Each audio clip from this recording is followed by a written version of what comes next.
Yeah, here. We're fine.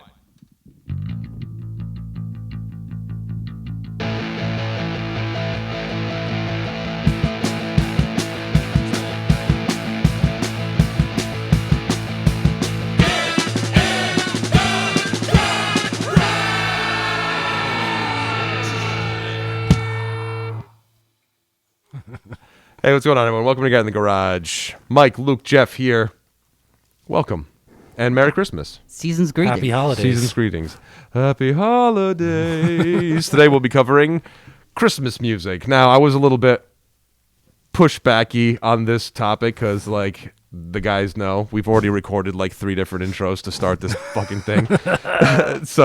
But anyway, I said in the last time we tried to run edit, but I did actually enjoy this one because I found that I liked a lot more Christmas songs than I thought I did, because there's some cool ones. There's like a Canned Heat one. There's a Muddy Waters Christmas tune. There's some cool stuff out there too. So I stubbornly was a little resistant on it, but something for the music fan. The Grinch's heart grew 3 sizes that day. day. Anyway, we're gonna talk a little bit about everything. We're gonna talk about some of the religious stuff, some of the pop hits, some of the underground stuff, some of the weird, funny Adam Sandler type songs. Yeah, but let's also remember Jesus is the reason for the season. Of course. So look at the bumper stickers. Yeah, exactly. So, but if that's not your job too, we're Yeah. No, for sure. We're also Happy Hanukkah. We're if Hanukkah. anybody Happy celebrates Hanukkah, Happy Kwanzaa for anybody who celebrates Kwanzaa. What's the Happy secular Christmas if that's what you do. Yeah. Winter solstice for all of my Wiccans. Yeah. You're the pagans, your bloodthirsty pagan friends. Hope you get the crystal you want for Christmas. Keep your auras clean. What's I think there's a Hindu one too, but I can't remember what that was. I think Diwali was recently, but I don't know. I don't think that that's has nothing to associated do with like Christ or Christmas. No, but the Hindus do recognize Christ as like a saint, if you will. Also, we're wearing masks today just because it is the most wonderful time of the year where everybody has COVID. So we're just taking the precautions. It's the gift that keeps on giving. At least if we suffocate to death, all the lights will be up, so that'll be nice to look at. So if you hear some crackles, we're just trying to keep safe and take care of each other. No, absolutely. So stay safe out there. Wear your mask. Keep your distance. Stay at home if you can. So speaking of Jesus is the reason for the season, obviously a lot of the holiday songs that are more so in like the popular culture obviously are either Santa-centric or about a reindeer or about a very specific man. So, named Jesus. Jehovah, Jesus Christ. Yes. Also, Emmanuel, let's be real. Come on, Emmanuel. Yeah, come on. Anyway, which I enjoy because that's my name. So anyway, I thought it was interesting though to know that it was kind of it was the spread. It helped Christmas music was really made to spread Christmas though. So you know what I mean? And it, I was doing my research. If the 4th century, in Rome, is where we started to get, and some of them are really "Oh Come Ye Merry Gentlemen." That song that was one of the first things ever written down. Oh, really? Yeah. So really? that, yeah. Even one of the oldest songs like that is still makes it today, and it was as a way of saying come merry gentlemen, Christmas is today. Satan's what's the line? That's your favorite God line. Rest ye merry gentlemen. Yeah. Saying it's it's okay because God, the Son of God is born on earth. Yeah. You know what I mean? And it's really spreading the miracle of that. So it's really cool that a song like that, and that's one of the first songs in the 4th century that gets written down. It's a way of spreading Christmas and having people that it's almost like a folk story, so they have a way of understanding what the holiday was about and who Jesus was, because obviously not a lot of reading and writing is going on back then. Yeah, I was trying to think when was the first time they actually had written Bibles.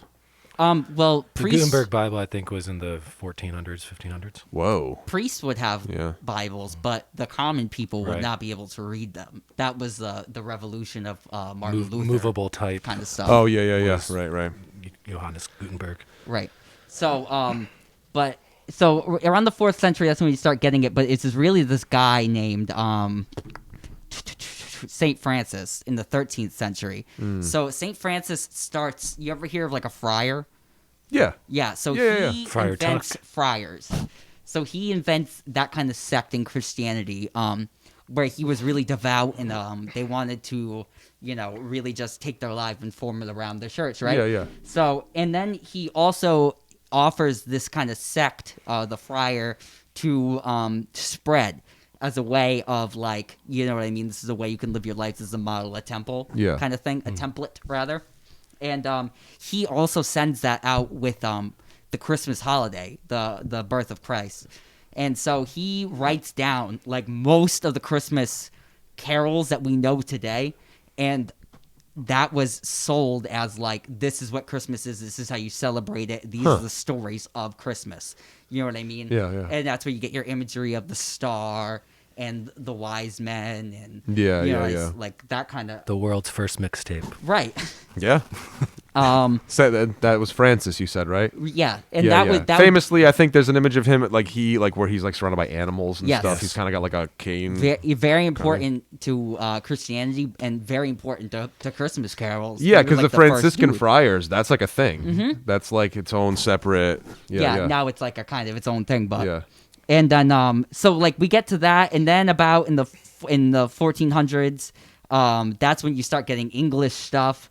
This guy John Audley, I think that's how you pronounce it. In like 1426, he really writes down everything in English. So he's one of the first English translations of all these Christian songs, and really from there it goes up with the English church.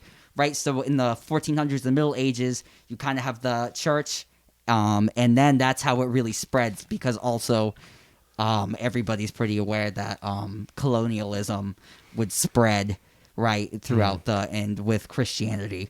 So yeah, music makes for great messaging / propaganda, all that stuff. Oh yeah, so at some point too, like we can say that Christmas music is in in its purest form, an ecstatic, joyful celebration of the birth of Christ. And on the other end of it, some people would use these to even this day to make it less pure and maybe more about the shopping, ulterior, not so Jesus-y things that maybe come along with it. You know what I mean? It's kind of what you get out of it at this point when we're talking about Christmas. And even a lot of the crap, if you think of Christmas carols, almost all of Christmas carols are really rooted in Christianity in some way, like true church-based music, hymns and stuff like that. Yeah. And like there's a wide variety of people who are not churchgoers who know all the words to these songs. So right. That shows how powerful music is. Yeah. Is that like, people know Angels We Have Heard on High and they've never been to church, but they've like heard it because like somebody did a version of it in the 60s and it's been on the radio, and like, or Little Drummer Boy, and like all these very heavy Christian-based things are such in the popular culture because of the music. And that's the funny thing too, because like even with me, like I'm Greek Orthodox, obviously, and like we go right to left. I did it. Okay, all right. He did it the side of his cross because Catholics go left to right, Greek Orthodox go right. Anyway, so yeah, like for us, I mean, there are like the cultural sort of Greek Christmas carols that also exist, like Agios Vasilis Erchete, that's like a song like about Saint Basil. And that's the other thing too. It's like, it's interesting because like in Greek, we call him like Agios Vasilis, and that's like Saint Basil, but like Saint Nicholas, of course, is there, but like it's like interesting how like there was like a couple of saints that like did these types of good works, and like it's like some cultures kind of lean harder into the Saint Nick, some lean a little harder into the Saint Basil, because Vasily, that's Basil, that's you know what I mean. So it's just interesting. So the other interesting part is the Saint Nicholas aspect of when we're talking the history. When you get to Santa Claus and not just Jesus, that really happens in the 1800s. So around the turn 1700 to 1800s is when you get the legend of Saint Nicholas. I've seen the documentary. Yes. Santa Claus is coming to town. I thought you were going to say the Santa Claus. He served as his own lawyer. Listen. Wait, no, that's Miracle on 30. Oh my god. That was Kris Kringle, okay? Different guy. Listen. Same name, different guy. Yeah. Yeah. He just has a bunch of different passports. But that part of it is interesting. He is doing B&Es all over the world. He's like Saint Nick doesn't go bankrupt. When Saint Nick goes bankrupt, he transfers his debt to Kris Kringle. Sorry. I like that. Sorry. No, I like that.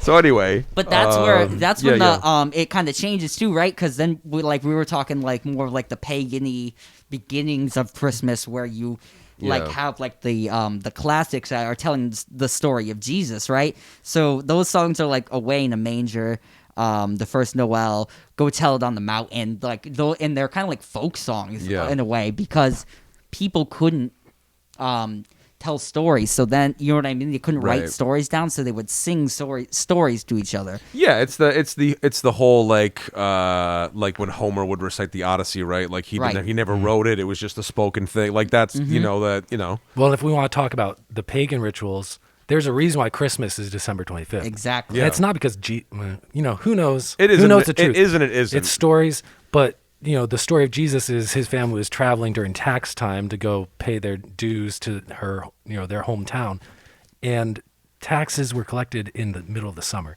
not in the winter. Christmas is December 25th because the pagan rituals of winter solstice, which is December 21st, 22nd, I believe, at the 21st, 22nd. And the Christians didn't want the pagans having their own thing, so to like kind of stomp out paganism, they put Christmas that part of the calendar. Yeah. So that Christians celebrated on that day, and they would convert people to not celebrate the winter solstice. Yeah. Right. And then the conversion tool. Exactly. And when you get to about the 1800s, where you get the St. Nicholas, that's when the church had evolved, and you're having many saints and many people who represented these holidays. And so the take on St. Nicholas really became like a Western-y kind of thing, and we really took that on, and like a mascot almost. Right, and for Christmas, and it was good because you could kind of like that's when the giving gifts thing kind of came all along with that. Yeah. And with that, we also got people, and definitely in America, to secularly celebrate Christmas. So that it gave it like a whole nother take on it, because it wasn't just now it wasn't just a Catholic thing. When we switched it over in the West, we really brought it to everybody. Well, because it's like you can sell Christmas now, right? You and sell it's not the idea so of Christmas. it's not even so much to sell Christmas as much as it would be to like celebrate around the winter solstice and be able to give gifts, you know what I mean? Because there was already an established holiday. So when they come and start to give, you know what I mean, it really gave a chance for everybody to participate, and many people did from many cultures and religions. Like we can see, we have Hanukkah around this time too, and Kwanzaa and other you know what I mean, celebrations. And I feel like, especially as Americans, we can get together and celebrate with our Jewish friends, and and really come together and mix cultures and mix religions and mix things, and really have it all be a part of a season of giving at this point, right? Where we have a lot of songs about that. So that being said, a little bit of history, like what are some of like those songs that like when you were maybe like a little kid that got you all excited? of them, man, all of them. That's why I love Christmas music. Yeah, it's like one of the only things that I can just delve into, and I can just like have that warm feeling. And I'm someone who I don't turn on a Christmas song until the day after Thanksgiving. Yeah. Or actually, I should say, sometimes when making Thanksgiving that day, there'll be Christmas music playing. But it's like Thanksgiving through the New Year's when I do Christmas. I'm not one of those like Christmas in July type of people. Yeah. God, do your thing if you are. But there are so many songs that just take me back to my childhood. From my favorite song, the Christmas song, Nat King Cole's version, Jingle Bells, Frank Sinatra's version, like especially those oldies where it's multi-generational, and like my grandparents listened to, anyway. No, but I hear you though. There's like the thing about Christmas music that I do enjoy. One of the qualities of Christmas music that I enjoy is that like, I mean, I know some people aren't, but I'm kind of a nostalgic kind of person. You know what I mean? Or at least I appreciate nostalgia. Some people are like, ugh, but I actually enjoy it quite a bit. And I think those old Christmas songs just have this timeless quality to them where you're like, I don't know, but I feel you though. It's very romantic. It's what I mean. Like if you flash forward to today, I mean, Jeff played me the Lady Gaga Christmas song the other day, and I was like, "What is this madness? This is not Christmas Tree by Lady Gaga, dude." It's just and everything's like a weird sexual innuendo, and you're like, "Why are we doing this? Like this is the complete opposite of I think what the whole Christmas season's supposed to be about." But right on, have a good time, enjoy your mistletoe, I guess. I like to even there's special songs that like hit me different. Like I don't know why, but like the Paul McCartney one always would that reminds me of being a little kid, like going to my Nana's house on Christmas Eve and hearing it on the radio, and it's just like there's something about it that makes you think all these memories, and it's all locked in there, and then you listen to it this one time a year, right? Yeah. And so like the first time maybe I'll hear that Paul McCartney song, the with the crazy and it just but these songs hold all this magic of when we remember being a kid and when you first heard it, and there's so much stuff locked in it, and you hear it and it all floods back to you, and it's not like you're listening to it all the time. It's not going to be on the radio. So when it does hit you, you're like, oh man, I forgot about that. It's dawning on me now. I think the reason why I have like a weird feeling about Christmas music maybe is because my upbringing was pretty exclusively Greek. So like all of those emotional kind of reactions to certain types of like certain Christmas songs, I have those, but I have them way more for like the Greek Christmas songs than I do, say, for like the American Christmas songs. Are there popular like contemporary Christmas songs in the Greek? To be fair, I don't. Or is I haven't really looked. A lot of like hymn based. It's a lot. There's a lot of hymn based ones, and then there's a lot of like just like Christmas songs that they would sing in like the village. You know what I mean? So it's like it's just Christmas songs that everybody knew from their childhood because their sang it to them, or their mother sang it to them, or something around the Christmas time.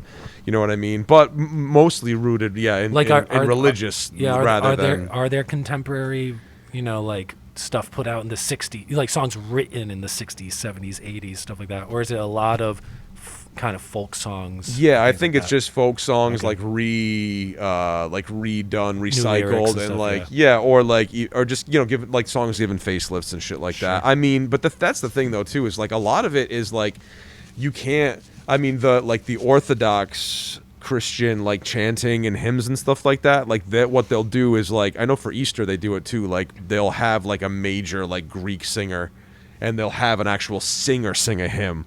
Like Xilouris, that the Cretan lira player, that guy, there's recordings of him like singing Greek Orthodox hymns. Do you know what I'm saying? So like that's the other thing they would do too. Like rather than maybe like making like a huge Christmas pop hit, they would just have a huge pop star sing an Orthodox Christian hymn. You know what I'm trying to say, to kind of like bring it there. Do you guys have like now that I'm thinking about it, do you guys have your like Oh Holy Night? Like, is it the same as just in Greek, or do you guys sing? Same tunes? Yeah, do you guys sing the same kind of like Christian tunes, or is it completely different? Maybe? No, similar, but I think it's mainly just like the hymns that you'd find, like passages, because really what it is like passages in like the like in the Bibles and the epistles and all that stuff, like put to like say like a Byzantine melody.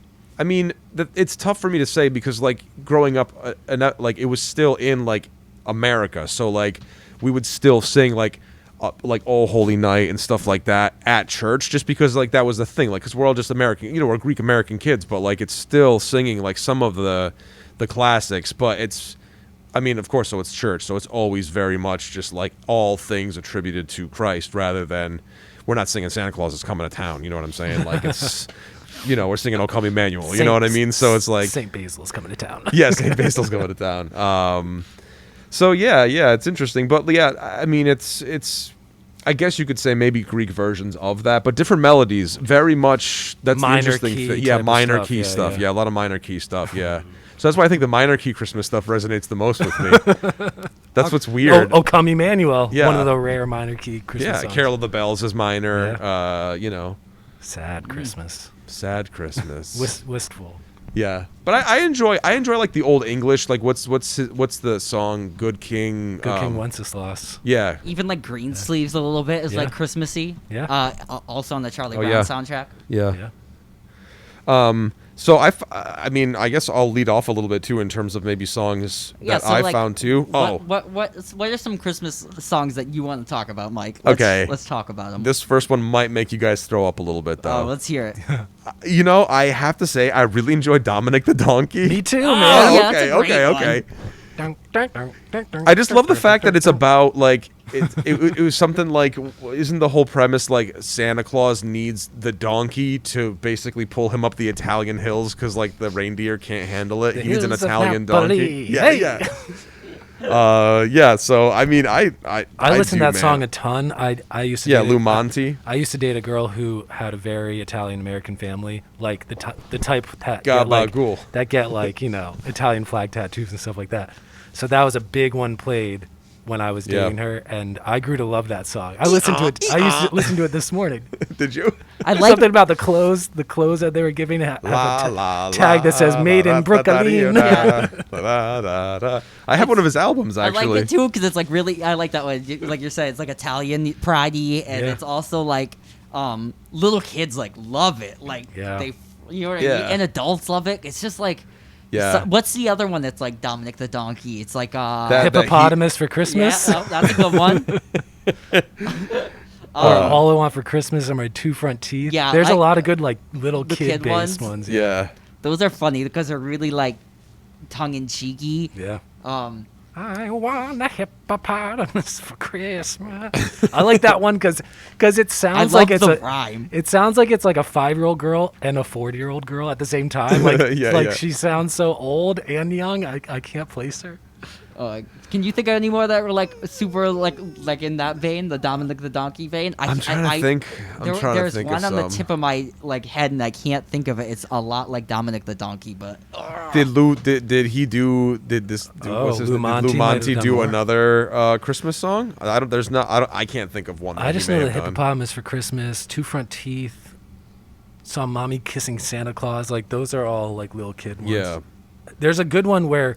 A good one played a lot in my household was the John Denver and the Muppets Christmas album. Oh, yeah. And their version of 12 Days of Christmas is amazing. I also heavily enjoy that one. That one's great.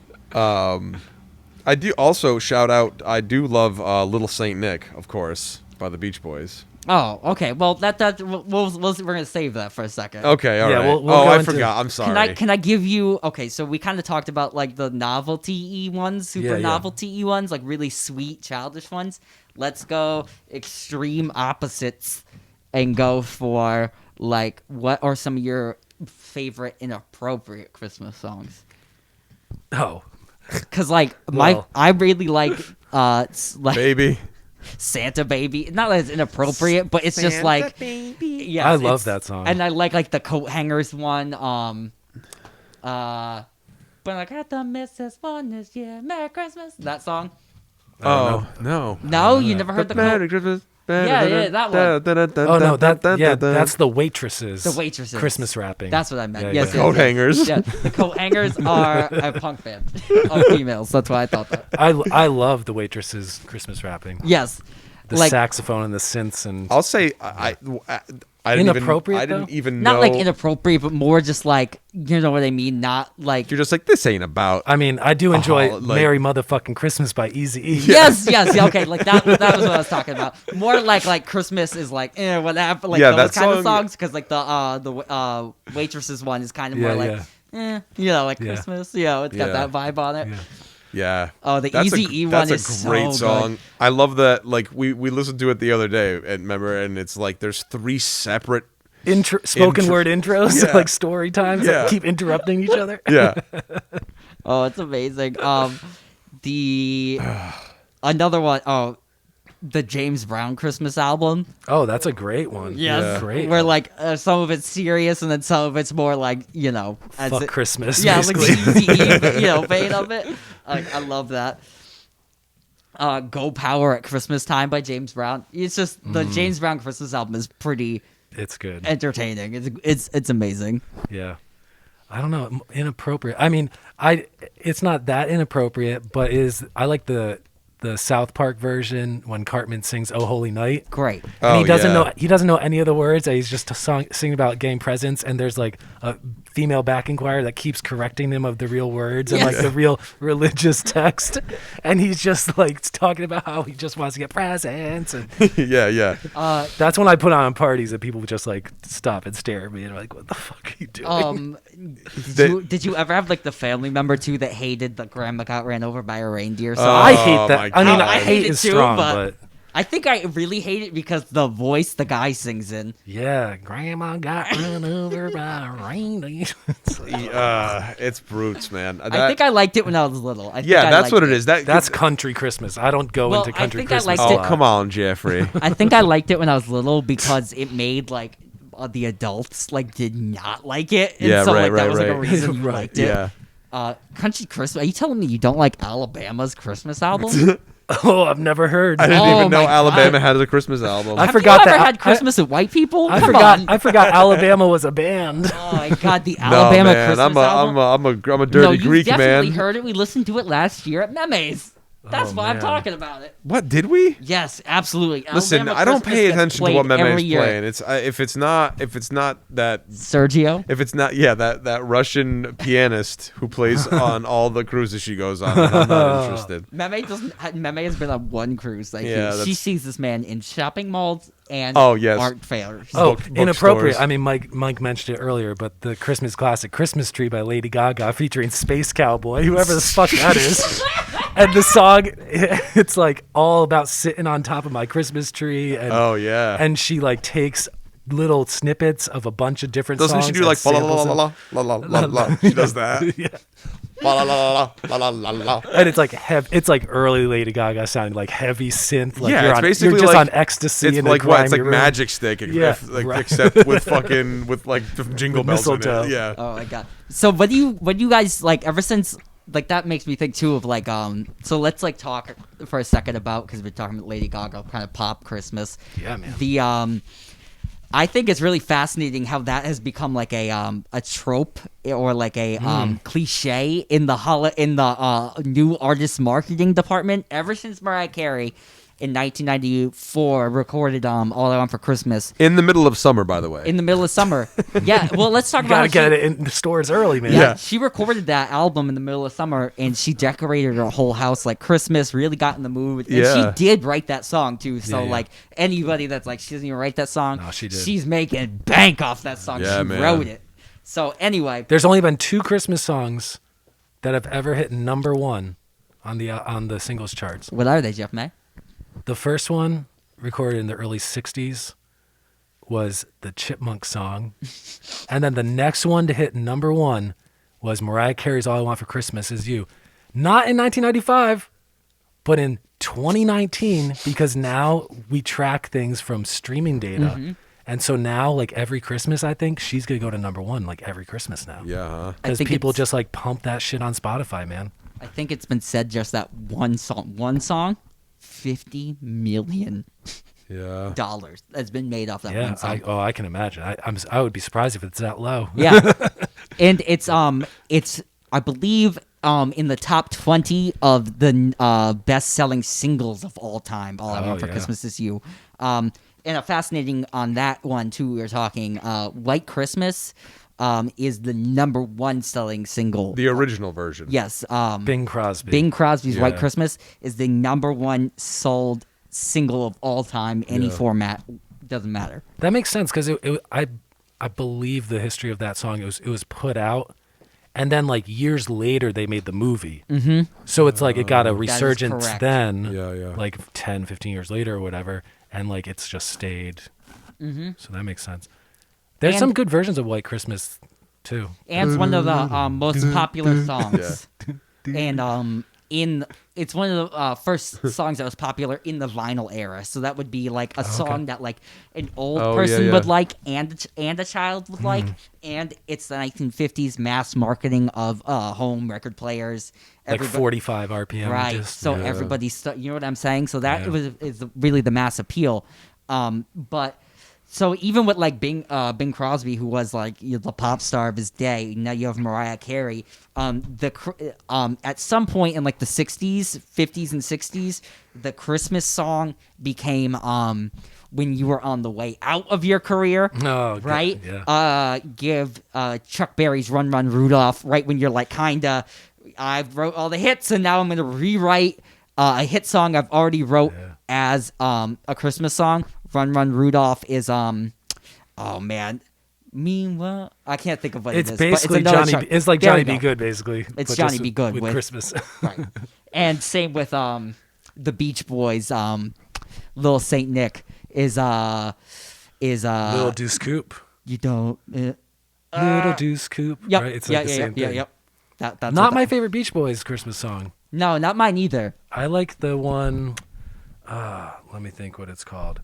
But that became The Man with All the Toys. The Man with All the Toys. I like that one.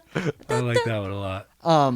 But that became. I like how that became like a on the way out. You recorded your Christmas album. Beach Boys is kind of. Well, yeah, like we've run out of original songs, so let's put out a Christmas album. Right, yeah. And they would do it all the time, and people still do it. Yeah, Mariah Carey's management flipped the script and said, when you release your first album in the first year, now you release the Christmas music the same year. Justin Bieber's first album came out that Christmas album. It's like the playbook is like on, so it's either. I like how, I'm just interested in the way artists are marketed, kind of. Yeah. So now it's either they still do it on the way out and on the way in. So like Justin Bieber's was early, like Lady Gaga's was early, Mariah Carey's Christmas album came early, like in the first years of their development. And then some artists are still doing it on the way And then on the flip side, you have Twisted Sister's Christmas that came out a little bit later on in their career. Yeah, on the way out. But that's what that one's. I've never heard it, and I don't ever want to hear it. Dude. Oh no, it's so good because it's tongue in cheek. It's not serious at any point. Oh man, it's really funny. But it's also exactly I gotta what you'll make a think it list is. about what we're talking about. Things I haven't heard, because I have a pretty extensive Christmas song knowledge. I had the Alabama one. Never Listen, heard. man. Twisted Sometimes you got to put on some The football shoulder Alabama pads one and some is- lipstick and some lace and rock the fuck out to Christmas music. Well, that's the fun too, right? Because like Jeff's like, I never even heard that Christmas album. Yeah. And the funny thing is like different families. Like I said, my meme played the Alabama one, so like different families have I thought you were different gonna say ones. my meme played Twisted Sister. Like what? Like Jeff, like what did your parents like play for Christmas music? Oh my Were you getting God. Bing Crosby, and then like were you getting instrumental jazz? Because like I wasn't getting any jazz. No, at all I wasn't getting any whatsoever. jazz either. Okay, so I have this one album that my parents wore the shit out of. And it's Mannheim Steamroller, which is like, I believe they're American, but it's Mannheim Steamroller, so they might be German. I'm not sure. But it's like an instrumental synth pop band from like the late 70s, early 80s. So, like the Trans-Siberian Orchestra is kind of like heavy metal-ish kind of orchestral stuff, and they have a lot of Christmas songs. Mannheim Steamroller is like that, but instead of heavy metal guitars and like strings, it's like six synthesizers. It's like Rick Wakeman is just like, It's crazy. It's like, and they have just that album. Check it out, Mannheim Steamroller Christmas album. It's an acquired taste, we'll say. Jeff, how many Christmas albums do you think that band has? I think they probably have 4 or 5. 1, 2, 3, 4, 5, 6, 7, 8. Some of these are box sets. I mean, they might be like, I think they are like a Trans-Siberian Orchestra that's thing, what which it's is like looking like. they only do holiday type stuff. Maybe. Yeah. Okay, so But yeah, Deck the Halls is that's the top track on that album. Check that out today. Take some Dramamine before, because it's a little. so they used to play that one. What else did They you used to get? play that one. The John Denver Muppets Christmas one. They used to Great. play. And I mean, I was in a Christian household, parents as the choir directors and stuff at the church. So it was a lot of the old Christian song-based stuff. So like the Bing Crosby singing like, "Do you hear what I hear?" The Frank Sinatra stuff that he went into the commercial songs, but he also did versions of the hymn type stuff. But yeah, I mean, we played a lot of Christmas songs, but it was all of that, like what you would put under the umbrella of classics, like the 40s, 50s, 60s Christmas music. Like even like Run Run Rudolph and stuff like that. That is rock and roll. Like we weren't listening to that stuff. It was on the radio, I guess, so like we'd hear it. Yeah. But like what we played in the house was the like orchestral version of things, the Frank Sinatra stuff. Yeah. Speaking of Bing Crosby, you reminded me of his version of Jingle Bells with the singers in the background. Oh, that's Frank Sinatra, but yeah. Oh no, that's Bing Crosby. The Jingle Bell, Jingle, that kind of one. I've heard Frank Sinatra's version of that one. I've heard the Bing Crosby one. Just like they would back then. I bet they both did versions of it. I bet you they did the same exact version of it. With like the same three girls probably singing. Yeah. Like, I think it's the Andrews sisters on the Bing Crosby one. Jingle bells. That's Frank Sinatra version that I know. All right, yeah, no, the other one, the Andrews sisters are just going like Jingle Bell, and it's like really jazzy and it's very, very good. But so you were talking about that Mannheim Steamroller, which made us bring up Trans-Siberian Orchestra. How many of us, raise of hands, have seen a TSO concert? Yeah, baby. Raise them. Now keep your hand up. All three of us have our hands raised. If you've seen more than once. Oh, Michael, how many times alone? I want to say I sit comfortably, I think at 4. Oh, that's uncomfortable. That is so uncomfortable. You can only get fake snowed on so many times consecutively before you're just like, all right, it's the night before Christmas. For those who don't know, my family what it's all is about. crazy for Trans-Siberian Orchestra. Mike, tell us White people, tell us man. why your family's crazy about it. The first time you went, and then like how you think, like, because that to me is like some people's pinnacle. I've been Christmas once, now. and I left maybe a little past halfway on the show. Listen, here's the thing. Okay, this is my view on Trans-Siberian Orchestra. Some men wear capes. Trans-Siberian Orchestra is like, it's like anything else, man. It's like Riverdance. It's like the fucking circus. all Yeah, that yeah. shit. You know what I mean? Just a fucking clown show up there. Shenyang. You know, it's like, I don't want to see a violin player playing a V-shaped electric violin. It's just schmaltzy to me. I'm sorry. It's like, it's just corny. But either way, listen. Also, if you like TSO, I'm not shitting on you. Not Trans-Siberian. And not an orchestra. Just a name. When they play live, they do have a string quintet. Like it's not. Let me tell you what it is. When you go see them, because you listen to the record and you're like, do you think there's gonna be like there's gonna be like a whole pit of like stringed instruments? False. They get 4 local violin players. Right, that's what I They saw. don't mic them. They are not heavily mic'd. Oh. And then they get the one dude with the electric violin who like prances all around the stage. Prances is a good way to say it, because he very much is like dancing around. Yeah. Yeah. You got to entertain people, man. Yeah, he's like. I was just it looks like what the disappointed devil looks like when he plays violin. Just like it's just like when you bring your mom's like, this isn't an orchestra. And nobody here is trans. Or Siberian. You know? It's just not what you expect. Because my mom went last year or the year before, and my mom's like, oh, I'm so excited. And then I was like, I don't want to burst your bubble. Oh, she hadn't been? No. I would have thought your mom had seen him 10 times. No. So she was so excited to go. So excited. And she's talking to me about it. I'm like, oh, yeah, you're going to hate it. And she goes, what? I'm going to love it. And I go, it's about an hour and 20 minutes too long. Facts. It is. Well, because you go in. Let me tell you, because I've seen it several times. Please. Mike's one of the co-producers of TSO. Listen, it was a big project, you know. Well, let's continue your story. I'm going to use the restroom break. Yeah. No, so it's just, I mean, for the uninitiated, I guess, it's basically like you go in, and then like they do sort of like a story, if you will. You know what I mean? It's good like narrator. they have the narrator guy comes up, he talks about like an angel flying over, trying to help some kid out or something like that. And like, you know, right on. It's cool. You know what I mean? Like, it's fun. And that's the thing, dude, is it's just like a family thing now. You know what I mean? And it's like, you know, it gives like regular people the opportunity to feel a little edgy, maybe because they listen to a heavy metal version of Christmas music or something. I don't know. I don't want to associate with anyone who considers TSO edgy. I have no interest. TSO. It's like the whitest person of all time thinks that they're edgy. Yeah, man. Listen, it's like a Vegas show. I do like it for the smoke and mirrors and all the craziness. Yeah, right. Yeah. That's what I mean. But it is a very long show. If you can take it, if you can take it at face value and just like enjoy it for what it is, like don't get hung up on it. I mean, you're not going to see Stevie Wonder. You're going to see Trans-Siberian Orchestra. You know what I'm saying? Like it's not wide gap. Don't go there to don't go to Trans-Siberian Orchestra to be moved. And but listen, at the same time, if it moves you, like right on, you feel the spirit of Christmas and all that stuff. But it's just like my thing is you only need to play Carol of the Bells once. Stop making it like they open and close with it, as they should. Sarajevo. I think they play it like 3 times within one set, all accompanied with like large pyrotechnics and like giant like balcony like things that drop down the guitarist indoors. I like the song that's called indoors. Wizards of Winter. Yeah. It's like dun, dun, dun, dun, dun, dun, dun, dun, dun, dun, dun, dun, dun, dun, dun, dun. It's like pizzicato strings. Yeah, it like stops and then it's like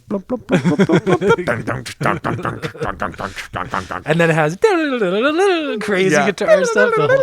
Yeah, like so the bumblebee sounding stuff. It's it's fun, but the thing is that after like the 4th go at it, I'm like, why do I have to keep coming here every year to see this thing? It's like it never changes. Like switch it up, guys. So it doesn't change because they put out like 10 different Christmas albums and they all have different through storylines. Yeah, but they know what sells, man. The live show is the similar. same thing every fucking time. At least every time that I've went to go see them, which was in the 2000s to 2000, like between 2000 and 2010. I probably saw them maybe like 4 or 5. I think so they probably times. rocked the same thing for 5 or 6 years. Yeah, it's the same shit. They switch it up. They do like a different story, but they use the same songs a lot of the time. Yeah, so either way, listen, like right now with Trans-Siberian Orchestra, I don't want to act like I'm going to shit on them a lot, but at the same time, it's just like, what do you want from me? I've seen them 5 times. This is too much. This is a Eastern Connecticut problem too because we have Mohegan Sun and we have Mohegan Sun here in Foxwoods, and they come here. This is like they do it every year over here. Yeah, so COVID, they didn't do it this year. Yeah, they do it like for like a week over here, usually every single year. So everybody in this area has seen them, and they probably don't tour other markets in the United States like they tour this area, and that we know them. You know what I mean? So TS it has its place, but. To me, TSO is like the equivalent of like eating your Christmas dinner and then like with your large family and then like having a slice of each of the 8 pies. It's just too much. It's like I guess it's there, so do it. But like why? Yeah. Right. Why you do that? Why are you gonna do that to yourself? My family was a Nutcracker family. So I've seen the ballet, the Nutcracker, so many times. I've never seen the Tchaikovsky. I've never seen it either. I mean, I don't even really think of that, but that as far as Christmas music under that umbrella, the Tchaikovsky Nutcracker Suite, I know every second of that thing because that was another big album played in my household because it's classical based music. And I've seen that a million times at the Gard Art Center in New London. I saw it in Hartford. I saw it probably in like Providence. Like I've seen that everywhere. Yeah. And that's the thing. I think sang in it one year, like with our high school singing group. We like sang background stuff. Oh, really? Yeah. Oh, okay. So let's do this real quick. Of the high school, say choir Christmas classics, what's your favorite? I myself am a fan of the what is it? The Snicklety Ways of York. The Snickle Ways of York. The Snickle Ways of York. I hadn't considered that because singing in the chamber choir, I had to learn like 35 Christmas songs. Yeah. So they all just blend into me. I really enjoyed the a cappella version of Carol of the Bells. Yeah. With the one caveat, the last note is like the tenor part. You do like a bell, like bong, but the tenor part is written to do a slide between 2 notes. It's like, but you're a single bell. Bells can't do that. Bells, like you can't squeeze a bell to make it go to a higher pitch. Yeah. But so that's my one nitpick. But I love singing that one. I still sing that one sometimes with my brother and sister when we're just goofing around and like, That was a fun one. That was Merry Christmas. And that's one that has a lot of good versions. TSO version is good. Yeah. The band Thrice, the metalcore band, that's like I assume they're still putting out music now. Yeah. But they were like big in like whatever that scene like 10, 15 years ago. Thrice's version of Carol of the Bells is really good. Oh, bro, if you want heavy, really good. August Burns Red's version of Carol of the Bells. Oh, I haven't heard that. Yeah, I bet it sounds a lot like it. It's like, it's crazy. It's so good, though. Yeah. It's what you want the Trans-Siberian Orchestra version to be. Right. Like that's what I thought. That's what you want. It's like you want it to. That gives it that extra edge where, I mean, I'm a cellist, so I'm a sucker for the intro, of course, of the Trans-Siberian Orchestra, because it comes in with the "God Rest You Merry Gentlemen" melody, and then it goes into Carol of the Bells. But yeah, Trans-Siberian Orchestra. If you like them, we're not shitting on them. We're just saying. No. So by the time you've seen them 5 times, you kind of just like, all right, but a little burnt out. Kind of talking heavy metal Christmas. Let's start with the origins of rock and roll Christmas. I think Elvis Presley's. He has a lot of good ones. A ton of good ones. Yeah. He put out a Christmas album or 2. Yeah, definitely. I think he put out like 2 in his lifetime that were really big. Obviously, the first one, it's got Christmas time, pretty baby. Yeah, man. Is that Santa Claus? Is that Santa Claus is coming back to me? Or no, that's Santa Bring My Baby Back is Santa one. Santa Bring My Baby Back. And then Santa Claus is Back in Town is kind of like a hound dog. Yes, that's version. The one that's a Christmas time. Yeah, baby. I like that. That's a great Christmas album. It is. It's really fun. Yeah. I like it because it's actually earlier, kind of earlier Elvis still. Yeah, and early it's still, 60s or something. Yeah, it's still got some the rock in it before he got really lame. Yeah. Listen, Elvis never got really lame. Come on. Listen. Honolulu live on satellite? Amazing. Come on.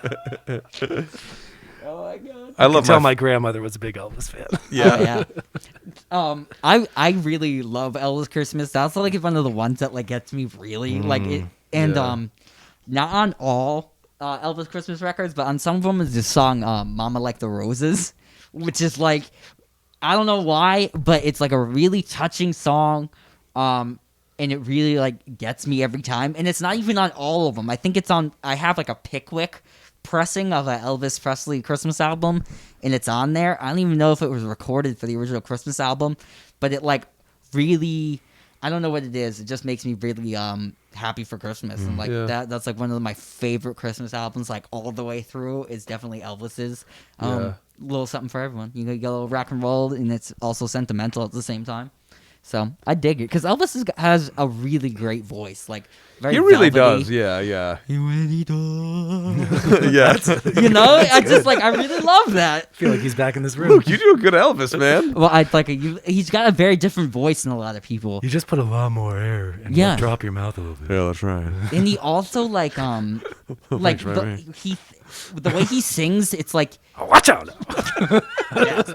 A lot of people don't pay almost they don't pay attention to what they're saying, where I feel Elvis will really draw a word out longer than most people would. And dude, I'm telling you, man, that Elvis double LP that you got me, what was it, last Christmas? Oh yeah, I got you a Elvis a Stax compilation, and it's so fucking good, man. It's so good. I feel like people sleep on Elvis in that way, where they just automatically think of big bloated jumpsuit Elvis, but you gotta there was a time where Elvis was the fucking man. Well, and you said couple times. You said as a singer. He draws out the words and he really connects. I think that's what the best singers do. Think of maybe one of the best Christmas singers of all time, Frank Sinatra. Yeah. He has a good voice, but it's how he's singing. Exactly. It's how he choose the words and stuff like that. That really gets well, it's like Lou Monte singing Dominic the Donkey. You need kind of that, it's gabagool, you know what I mean? You gotta have this kind of and it's not a knock on the way he sings, but I'm just saying you have to sell it you're this sort of you're this Italian dude who lives in Brooklyn and owns you know what I'm saying? I'm just saying. What about Andy Williams? Are you guys into his songs? No. No, not really. I don't really know. Yeah, the most wonderful time of the year and. It's the most happy holiday. Not so much. Oh, yeah, because he had a big Christmas. That's album. my thing. I'm not super What about Brenda Lee rocking around the Christmas tree? Great song. Is that one? Yeah, I like that one. Yeah, that reminds me that's a great of rock and roll one. That reminds me solo. of Home Alone. Yeah. Let's talk about maybe the greatest rock and roll era. Oh, he's gonna go for it. I know which one. Phil Spector, Baby, Christmas album. Please Come Home. Oh, So good. Darlene Love. Yes. The Ronettes. There's so many good ones on that. Yeah. Wait. Pause. Convicted Murderer, Phil Spector. Yes. His Christmas album. Yes. Yeah. What are you gonna do? What are you gonna do? A Christmas Gift for You Yes. from Phil Spector. Yes. So A Christmas Gift for You from Phil Spector is, I think, it's one of my favorite, especially like if we're talking rock and roll kind of Christmas. Yeah. We get the Phil Spector Wall of Sound.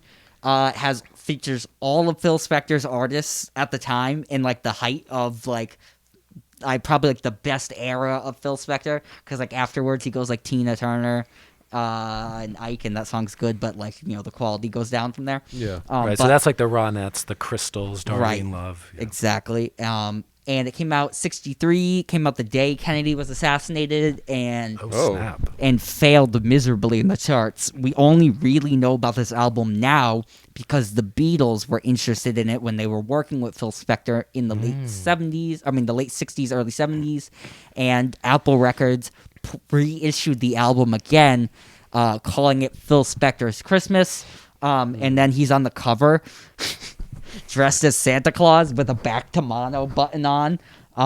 So if you ever want to see Phil Spector just like Santa Claus, look it up. The Apple Records one is great. It's a great reissue. That guy's a maniac. Original copies are rare to find of the Phil Spector 1963 press, but the Phil Spector one is pretty easy to find. It's cheap, and the cover is great because you got a convicted murderer dressed as Santa. Yeah. What else? What more do you want? What more do you want? That's the madness that is that Christmas. Do you guys know some of the other like 60s era Christmas albums? Like, are you familiar with the Johnny Mathis Christmas album? That was played a lot in my household. Yeah. Where he's like standing on a ski slope and like kind of like very like I have that on CD. Stuff. Yeah. But he has some good ones. He has Sleigh Ride. He has Winter Wonderland. Like, he's another one of those like great voice type of guys who put out a very high selling Christmas album. If we're kind of the maybe like this one's not so rock and roll, but it's gonna get more into like the it's kind of like that. But what about the Jackson 5 one? Because that one reminds me. Yeah. Those like the Beach Boys one, the Elvis one, like that kind of all those kind of like the 60s bands doing their own Christmas albums. Like the Jackson 5 one for me is a lot like the Beach Boys one. Like I love it.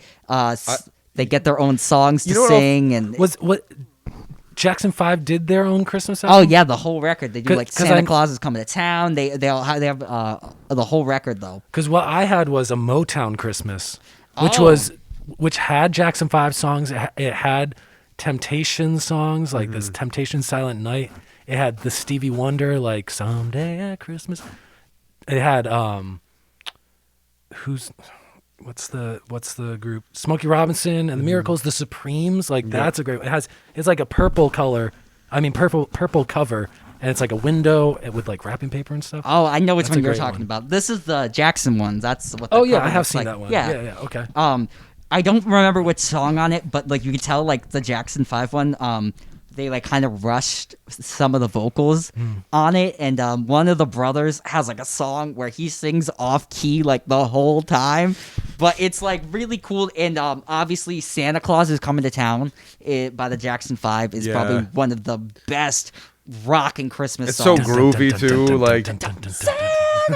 Michael Jackson's vocal on that is like, forget that it's a Christmas song. It's one of his best Jackson 5 vocals, I think. Yeah. Oh, it's so good. Yeah. I came across hold on one second. Also, another shout out from the Jackson 5 one is I Saw Mommy Kissing Santa Claus. That one gets played all the time too. That, like, I don't know, just like the Jackson 5 were such a successful group, and then like 2 classic Christmas songs with it that get played every single year.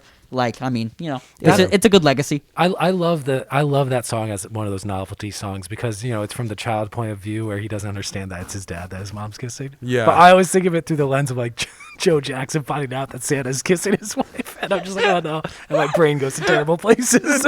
Oh god. Oh my god. Well, let's just talk about too. Like, I Saw Mommy Kissing Santa Claus. One of the most you sit on that motherfucker's lap. one one of the most misunderstood songs of all time. Like most adults don't even realize what that song's about. They think it's about like Santa's sneaking in the back door. You know? Hey, it's not Backdoor Santa by B.B. King, all right? which is definitely B.B. King is explicitly stating that he's there to deliver presents when your man's away. You're goddamn right, man.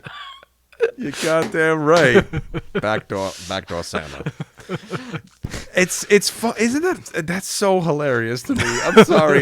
Can you picture BB King just dressed as Santa Claus, just like sneaking in? I mean, well, those BB King actually has legit stories of him like jumping out of a window half naked because he's like on the road and he ends up hooking up with a lady. But yeah, there's a lot of blues Christmas music that I found too. But other honorable mentions, man, like "Thank God It's Christmas" by Queen.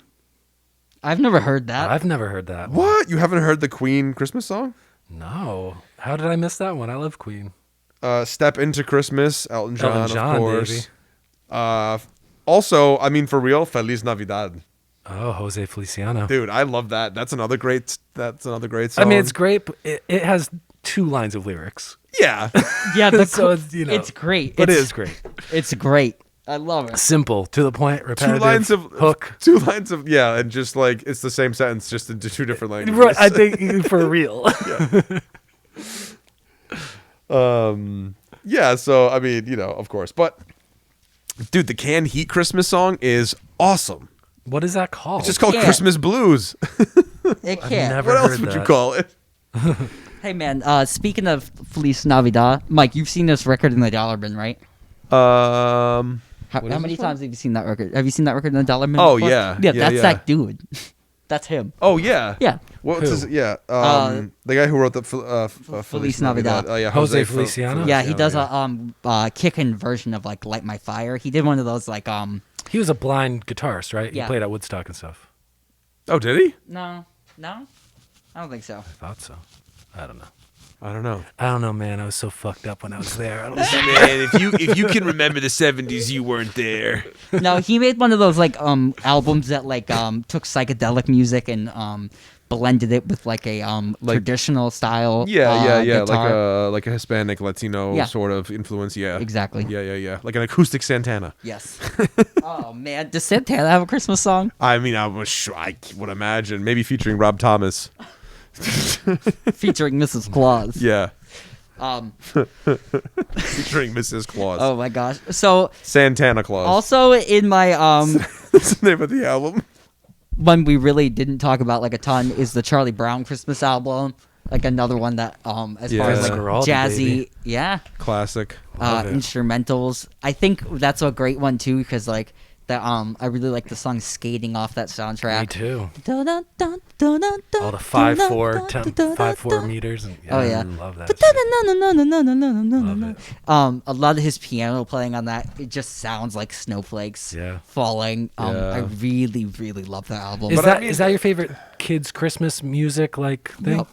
Yeah, I'd say like as far as like children and like that kind of like super like made for kids kind of thing. Like that's my favorite thing probably about Christmas. Like you like it more than any of those stop animation ones like Rudolph and Santa Claus Coming to Town and You're Without Santa Claus. And I really like Charlie Brown because or The Grinch. Because good music, yeah.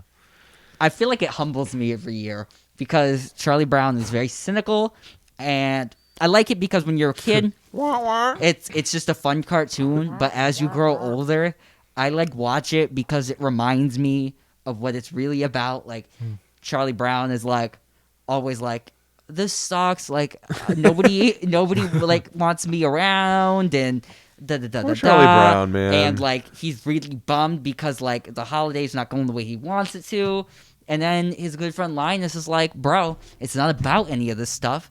It's about like your inner happiness and about making, you know what I mean? It's not about your satisfaction of it. It's about giving satisfaction to others. Great monologue. Linus's monologue where he's dressed like the shepherd and absolutely talks to the auditorium. And it's that was actually one of the first times that a Bible verse like that was read on like primetime TV like that. Oh, no way. Yes. Also, Really? something interesting about that movie, that was the first time children ever got to voice themselves in like an animated feature. Yeah. So yeah. Also, shout out to Rugrats for teaching me about Hanukkah too. Yeah, let's go for that. For real. Can I just say that? Yeah, Rugrats, like programs teach you about like Yeah, they touch about Hanukkah. They touch about Passover. Yeah. When I think Grandpa of Rugrats, Boris and Minka. that's my first thing I think about when I think of Rugrats is their Hanukkah special. Yeah. That's like the one that I watched the most. Yeah. and it Puts the kids back in the old days. Yeah, yeah. They're watching the menorah and all The that, oil, right? yeah. And the oil like burns for yeah. I loved that. It really gave when you're a kid, like it helped you understand like what And it's interesting to think too, like I mean, if we're gonna talk about music, right, in that way, that like even what's I find funny about Rugrats is like, you know, they have like their kind of soundtracky like like the weird soundtrack like music that goes with it, but like they would do their own renditions of like Jewish melodies and stuff like that, like in the Rugrats sort of like sound of like thing, you know, too. And it's like, I don't know, man, like shout out to that. Isn't it sad that it took till like the 1995, 1996 for like something in mainstream pop culture to reference Hanukkah? Yeah. Like, or to represent the Jewish people in Right. like a It's, like, good way, fucked up. not like the early Walt Disney where it's like terrible. the stereotype was dressing up the wolf and Three Little Pigs as a Jewish salesman, like door-to-door salesman, and that's such, it's like I also like if we're talking about like that cartoon too, like around Christmas time, it was also cool because like Chucky, like his family, he didn't have a mom, and like his, you know what I mean, and it just showed those like dynamics of different families, like Tommy's family half Jewish, half Christian, and it would just like really bring everybody together and like tell everybody's story in a way that like kids could understand. Yeah, because they had Santa, they had like a regular Christmas episode, but they They did also had both. the Hanukkah episode. Yeah, they did both. Yeah. They did both, and Definitely. it was I think it was in the same episode pack too, because you know they come in like twos and they're usually 15 minutes long. Yeah. I think they were back Yeah, to yeah. back. So you know what I mean. Yeah. Are there any other Hanukkah songs that you guys know of or can think of? I don't like know a ton about it, but the dreidel song, obviously. I mean, you have the traditional dreidel version, and then you have the South Park dreidel song. The which is offensive, terrible very. version. There's another South Park song where it's Mr. Garrison, where it's Merry Fucking Christmas. Oh, yeah, Have you yeah. heard that one? Oh yeah. That one's kind of crazy and I know of two Hanukkah songs. I mean, one, of course, the Hanukkah song that Adam Sandler did on Yeah. SNL, and which is, it's funny. Yeah. It's not informative, but it's funny, and you know, Yeah, I guess yeah. it's informative. He does name celebrities who are Jewish, so it's informative. O.J. in a way. Simpson, Both- not a The Jew. best song of the whole- Both Jewish. And then the other one that I know is a more contemporary song. Probably came out a decade ago, by Sharon Jones and the Dap Kings. Yep. So it's like a throwback to that soul 60s sound. And it's called 8 Days of Hanukkah. Oh, It's amazing. It's amazing. So check Yeah. out that. Yeah, you I played that for believe me a I while believe back. that's from their Christmas album, like holiday album. But that song is a great Hanukkah song. Yeah. Other than that, I can't really think of too many Hanukkah songs. Aside from just like the melodies, you know what I'm trying to say, like the The traditional melodies that you recognize from like the Jewish faith, scales yeah. they use, you know, Yeah, stuff yeah. like that. Yeah, but like, yeah, as for actual specific songs, I couldn't really think of anything.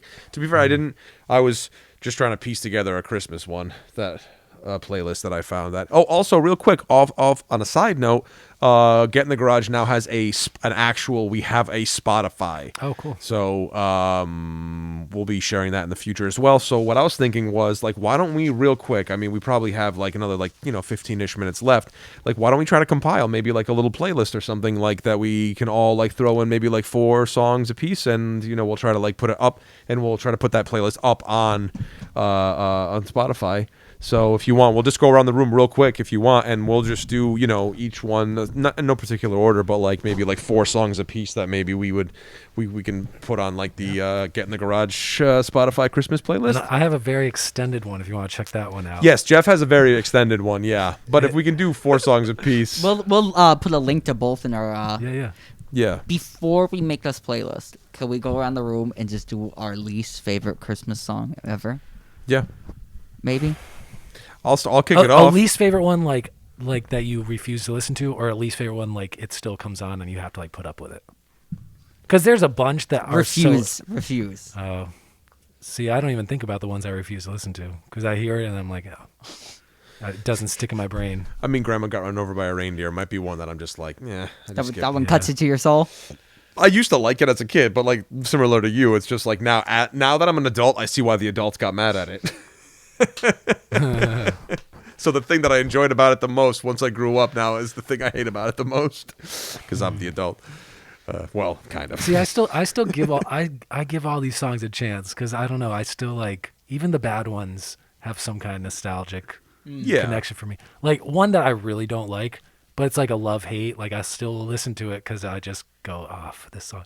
The Most Wonderful Time of the Year by Andy Williams. Yeah. It like makes me feel like I'm on this like a cruise ship that's about to sink. It's the most wonderful time. The way he delivers the lines is just like, hold on. There'll be like, much geez. mistletoe. Yeah, it just goes around. I probably have to say like the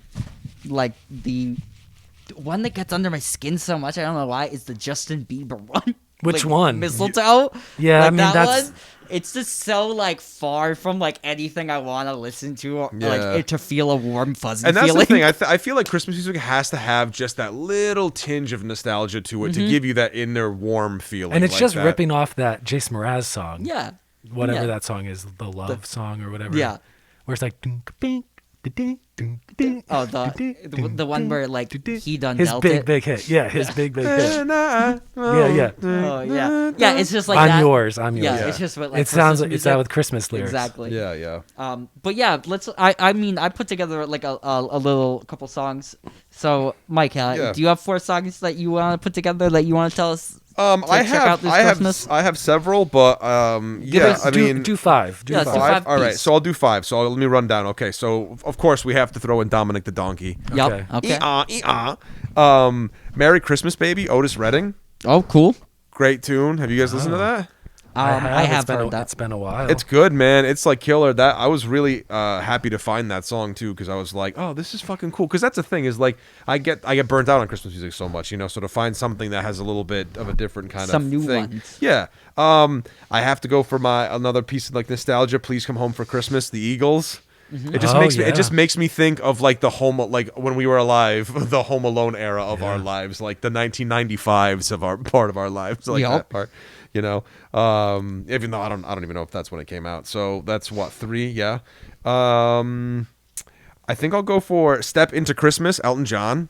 Yep. It's a classic tune. Also, I love it.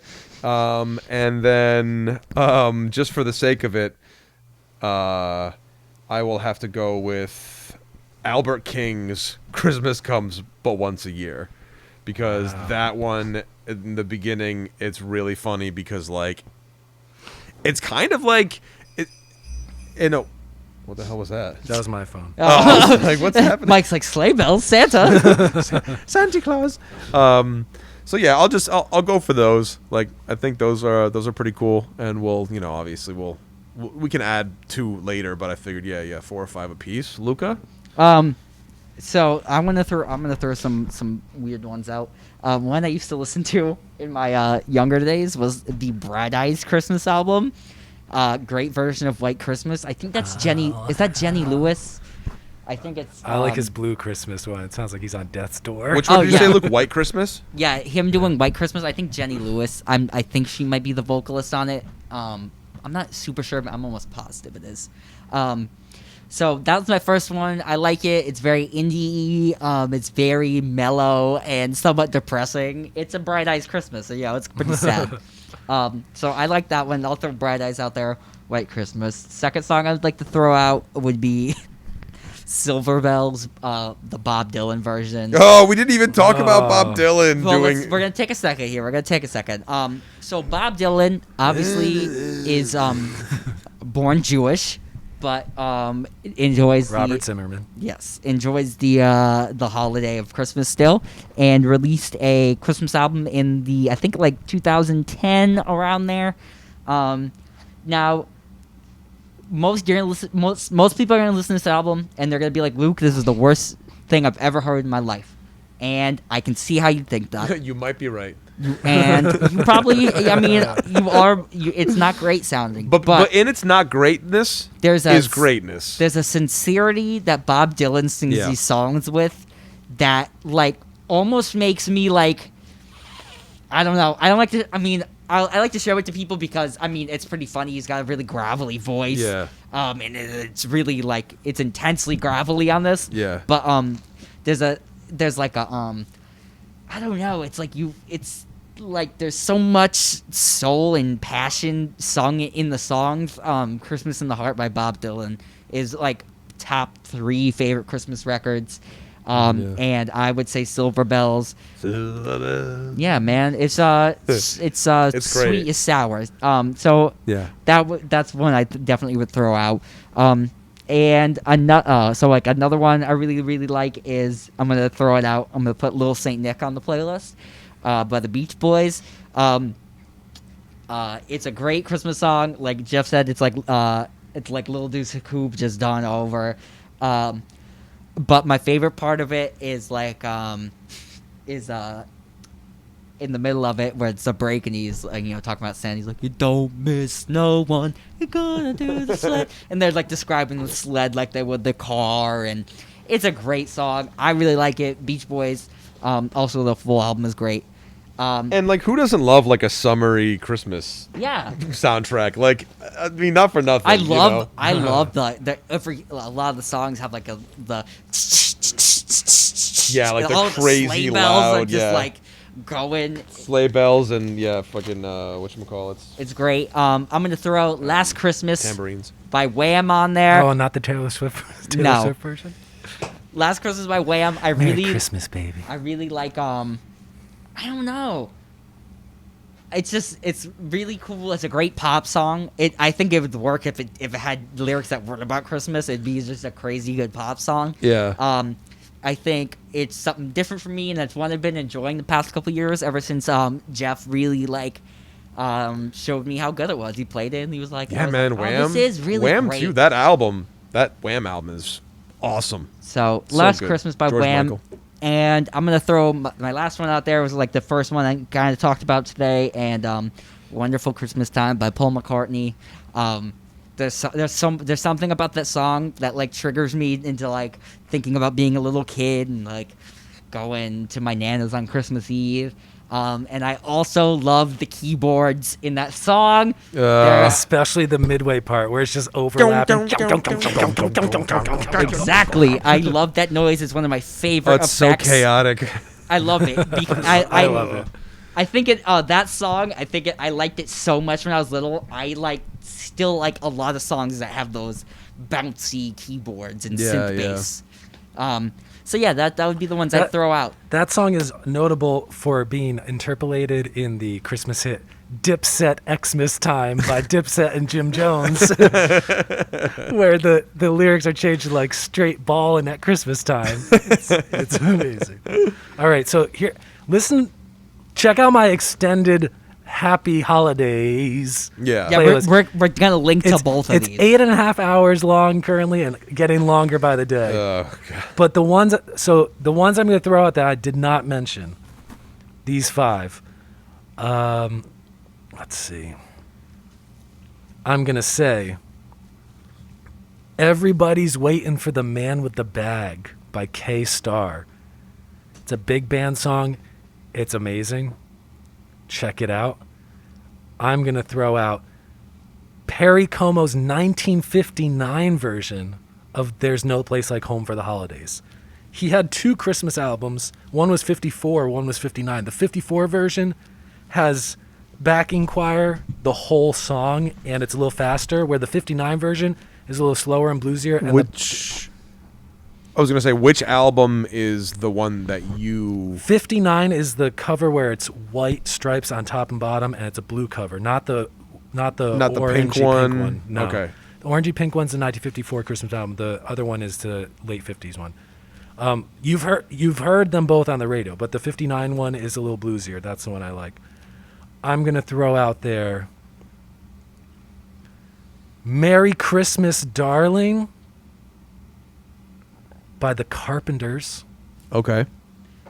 Jeff's list, I have not heard any of them, and I'm excited. Merry Christmas, me too. Merry Christmas, No, darling. I've never heard that one. Oh, my parents weren't carpenters. That's people. mid 70s adult, contemporary stuff. You'd love that one. I'm gonna throw out.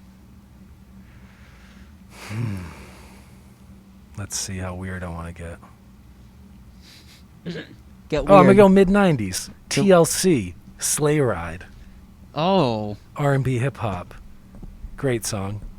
And then I'm going to go contemporary. There's a lot of contemporary ones I like. They're on my extended list. The one I'll throw out here is Christmas Lights by Coldplay. Ooh. They put out a Christmas single. I think this was like 5 years ago. And it's like a 4/4 meter the beginning, and then it goes to this big swelling like 6/8, 12/8 type of chorus near the end. There's also a Yellow Card song called Christmas Lights. Called Christmas Lights on Ocean Avenue. Yeah. So those are the 5 I'm going to throw out there. Cool. My favorite of the ones, that K-Star song, Everybody's Waiting for the Man with the Bag. You got to check that song out.